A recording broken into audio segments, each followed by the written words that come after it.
everyone, my name's Dr. Sheila Kanani and I've written Can You Get Jellyfish in Space for World Book Day 2024.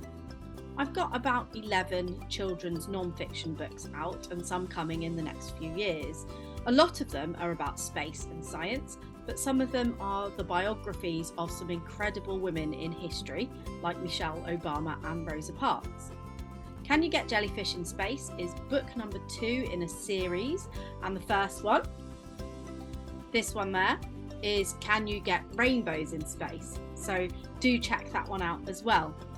All the books I've written so far are non-fiction, so they're all about real things. Most of them are about science because I'm a planetary scientist and an astronomer, and I absolutely love space. So a lot of my books are about space and how we might have space spin-off technologies or what jobs there are in the space industry.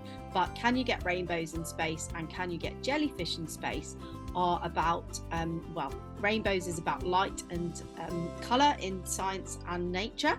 And Can You Get Jellyfish in Space is about animals and humans in space and the history of taking animals into space and what might be the future of that as well.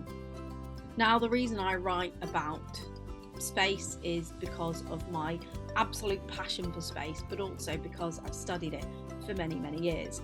But I've learnt so much about science and nature and some incredible women in history along the way as well. I'd like to tell you what my top tip is for enjoying reading.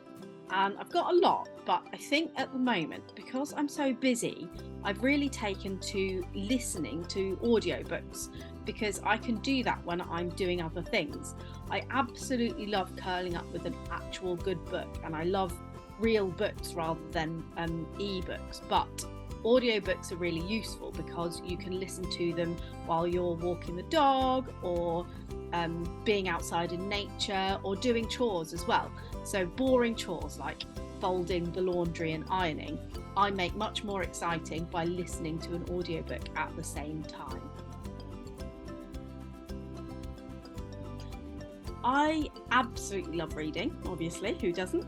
But my favourite place to read, now if I'm reading a real book, not like an ebook or something, then my favourite place to read would be in bed in the daytime with the curtains open and the sunshine coming in, and I'm all cozy and warm with a duvet and probably the cat on our lap. Maybe some of my family members are with me, but they're also reading, and it's nice and peaceful. Got a cup of tea next to me. If I'm not in bed, then on one of our sofas, but I like the idea of having the cat and the cup of tea and the sunshine as well. I do also like listening to books when I'm on the move because I don't always have that much time to sit in bed and read a book.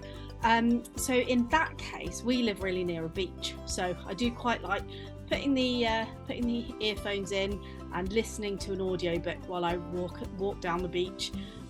Let the kids go and play football on the sand, and I can listen to my audiobook while we're out and about. I would like to read more of different types of things this year. So I think normally I read quite kind of easygoing, slightly funny books, just quite sort of easy to read at the end of a long day of working. But I would like to read more history, non-fiction. I'd definitely like to read more books written by women, and I'd like to learn more about the history of human beings. I read a lot of science books because I'm a scientist, but sort of more like history and humans and where we've come from and that kind of thing would be great. I would also like to read more music. I have played the piano since I was young, but I've stopped playing the piano over the years just because life gets in the way. But I bought a digital piano and I'd like to get back into playing the piano more. So reading piano music is something that I want to try and focus on a little bit more this year as well. Enjoy! And now I would like to share with you a children's book that I have read in the last year. And I've read this with my children. I absolutely love it. It's called Meanwhile Back on Earth, and it's by Oliver Jeffers. And I really love all of Oliver Jeffers' books, but I really was excited to read that one, Meanwhile Back on Earth, because it is bringing together two of the things that I think are fantastic, and that's the history of humans and also information about planets and the solar system. And what happens is a dad and his two children get in a car and they go on a journey, but instead of going on a journey within the Earth, they go off out into space. And as they travel further and further and look back, because of the way light travels, what you're actually doing is looking back in history. So the further they get out in space, the further back in history they're seeing the Earth. So we're learning about the planets and the solar system and time travel and light travel, but at the same time we're learning about the history of the Earth, and also it's beautifully illustrated. And I think everything about Oliver's work is exceptional. So check out Meanwhile Back on Earth by Oliver Jeffers, but also have a look at his other books like Here We Are, because they always bring together humanity and space. And those are the two things that I find are really, really interesting.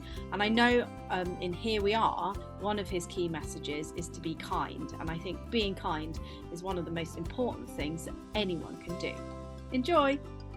I wanted to share with you a fiction children's book that I've been reading with my 7-year-old at the moment, and it's called Space Band by Tom Fletcher, off of the amazing pop band as well.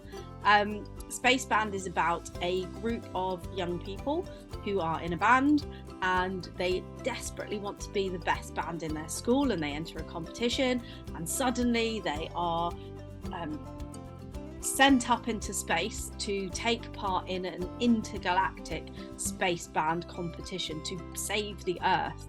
We are absolutely loving the mixture of music and science in the book, and the characters are fantastic. They're really relatable, and the most exciting bit is there are little QR codes on the pages, and you can scan the QR codes and they take you to the actual music that the space band is playing. So not only can you read the book, but you can also listen to the music as well. It's super fun. Check it out.